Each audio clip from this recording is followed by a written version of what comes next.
तो फाइनली दोस्तों यहाँ पर हम मोबाइल की स्क्रीन पर आ चुके हैं। तो यहाँ पर आपको करना क्या है, अभी तक यहाँ पर जैसे ही मैं कोई यहाँ पर गूगल पर जाता हूँ, यहाँ पर myAadhar.gov.in में यहाँ पर मैं सर्च कर देता हूँ। सर्च करने के बाद यहाँ पर मैं सबसे पहले अपने नेट को यहाँ पर ऑन कर लेता हूँ। ऑन करने के बाद यहाँ पर मैं फिर से सर्च करता हूँ। उसके बाद फाइनली आप लोग देख सकते हैं कि यहाँ पर ये ओपन हो रहा है। उसके बाद ये वेबसाइट आ जाएगी। तो मैंने जो ट्रिक लगाया है, मेरे वेबसाइट पहले भी यहाँ पर नहीं चलते थे, तो मैंने जो ऑप्शन यहाँ पर ट्रिक लगाई है, जो इसे ठीक किया है, उसके बाद हमारी जो वेबसाइट है बहुत ही अच्छी तरीके से वर्क करने लगी है। यहाँ पर लोडिंग प्रॉब्लम नहीं आता है। तो यहाँ पर जैसे ही माई आधार पर मैं क्लिक करता हूँ, उसके बाद यहाँ पर देख सकते हैं कि यहाँ पर हमारा जो माई आधार का ऑप्शन है, यहाँ पर ऑप्शन ओपन हो चुका है। यहाँ से आप आधार कार्ड को डाउनलोड कर सकते हैं, पीवीसी कार्ड को आप मंगा सकते हैं, सारा कुछ आप इनरोलमेंट का स्टेटस भी चेक कर सकते हैं। तो यहाँ पर सारा कुछ यहाँ पर देखिए अच्छे तरीके से वर्क कर रहा है। लेकिन आप सभी लोगों के उसमें क्या होता होगा कि आप जब वेबसाइट को ऐसे ओपन करते हैं तो आपके काफ़ी सारा लोडिंग प्रॉब्लम आता है, सर्वर प्रॉब्लम आता है, आपकी वेबसाइट खुलती ही नहीं है, घंटों तक आप परेशान रहते हो, वेबसाइट काफ़ी ज़्यादा सर्वर बिजी हो जाता है। तो इसका क्या कारण है? आधार अपडेट की वेबसाइट होती है, वो टाइम टू टाइम अपडेट होती रहती है। तो अगर आपके इसमें ज़्यादा प्रॉब्लम आ रही है तो हो सकता है आपका आधार कार्ड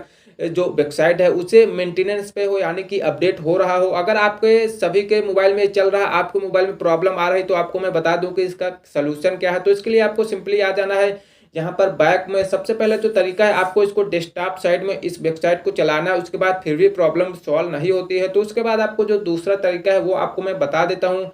दूसरा तरीका आपको यहाँ पर आना है, देख सकते हैं यहाँ पर आपको क्रोम ब्राउजर पर आपको एक बार होल्ड करके रखना है। क्रोम ब्राउजर को होल्ड पर जैसे ही रखेंगे, यहाँ पर आपके सामने ऑप्शन आ जाता है ऐप इन्फो का। तो सिंपली आपको यहाँ पर ऐप इन्फो वाले ऑप्शन पर क्लिक कर देना है। जब दोस्तों जैसे ही आप ऐप इन्फो पर क्लिक करते हैं तो आपके सामने इस प्रकार का ऑप्शन आ जाता है। तो यहाँ पर आपको डेटा स्टोरेज का ऑप्शन आपको मिलता है। तो जैसे आप डेटा स्टोरेज का ऑप्शन मिलता है, यहाँ पर उसके नीचे आपको मैनेज स्पेस का ऑप्शन मिलता है। उसके बाद क्लियर कैच का ऑप्शन मिलता है। तो सिंपली आपको क्लियर कैच वाला यहाँ पर आपको क्लियर कैच कर देना। उसके बाद इसको क्लियर कैच कर देना, हो सकता है तो इसे आपको डायरेक्ट पूरा यहाँ से वो कर देना। तो काफ़ी अगर आप पूरा क्लियर ऑल डेटा करते हैं तो आपको फिर से यहाँ पर लॉगिन करना होता है। तो यहाँ पर मैं अभी क्लियर ऑल डेटा नहीं करता हूँ। अगर आप इसको कर देंगे तो आपको और अच्छे से यहाँ पर सही से चलने लगेगा, लेकिन मैंने यहाँ पर क्लियर कैच किया है तो यही काफ़ी है। उसके बाद आप फिर से अपनी आधार वेबसाइट को खोलेंगे तो आप आसानी से यहाँ पर काम कर सकते हैं। तो मैंने भी यही ट्रिक लगाई है। जो यहाँ पर सर्वर प्रॉब्लम आ रहा था, तो यहाँ पर दो तरीके से आ रहा, मैंने आपको बता दिया। एक तो साइड में मेंटेनेंस चल रहा है, यानी कि काम चल रहा होगा। दूसरा, अगर आपके